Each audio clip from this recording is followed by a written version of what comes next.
आशा करता हूँ आप सभी लोग अच्छे होंगे। तो आज की इस ऑडियो के माध्यम से फिर से मैं सीटेट का आपके बीच क्वेश्चन लाया हूँ और ये हिंदी का पेडागोगी है आपका। तो आइए, क्वेश्चन है, उसने पढ़ा, उसने खाया और उसने चीखा जैसे भाषा का प्रयोग दर्शाते हैं।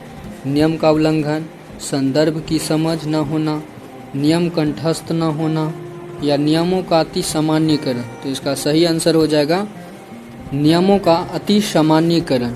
अगला क्वेश्चन है, मुहावरे और लोकोक्तियों का प्रयोग करना भाषिक अभिव्यक्ति को प्रभावी बनाता है, केवल गद्य पाठों के अभ्यासों का हिस्सा है या व्याकरण का प्रमुख हिस्सा है या हिंदी भाषा शिक्षण का सबसे महत्वपूर्ण उद्देश्य है।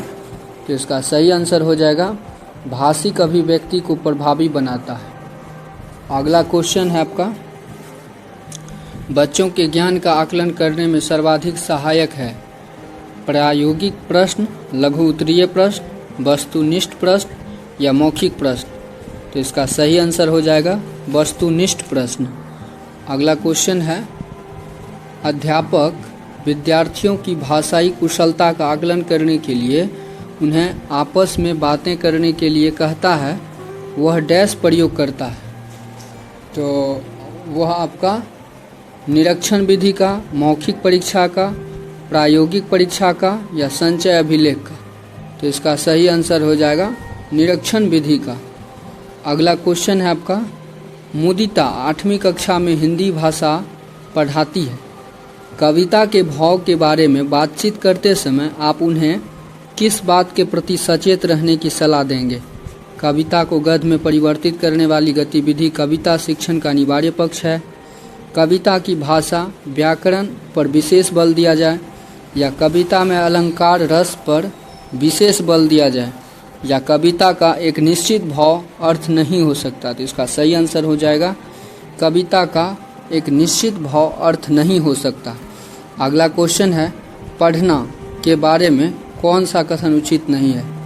पठन सामग्री का बच्चों की समझ और पूर्वानुभव से संबंध होना चाहिए या समक्ष पाठक प्रत्येक शब्द पर ध्यान देते हैं या अक्षर की विशेष आकृति और उसकी एक खास ध्वनि होती है, पढ़ना उद्देश्यपूर्ण एक चुनौतीपूर्ण हो। तो इसका सही आंसर हो जाएगा सक्षम पाठक प्रत्येक शब्द पर ध्यान देते हैं। अगला क्वेश्चन है, पढ़ना कौशल में सबसे ज़्यादा महत्वपूर्ण है शब्द वाक्यों को शुद्ध रूप से उच्चारित करना, केवल अक्षर पहचान, तेज गति से पढ़ना या संदर्भानुसार अर्थ ग्रहण करना। तो इसका सही आंसर हो जाएगा संदर्भानुसार अर्थ ग्रहण करना।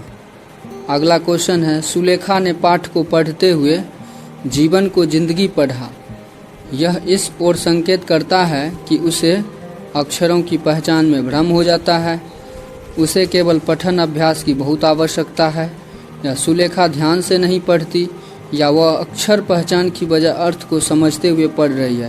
तो इसका सही आंसर हो जाएगा वह अक्षर पहचान की बजाय अर्थ को समझते हुए पढ़ रही है।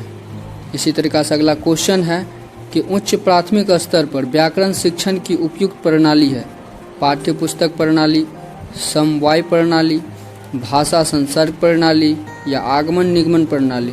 तो इसका सही आंसर हो जाएगा आगमन निगमन प्रणाली।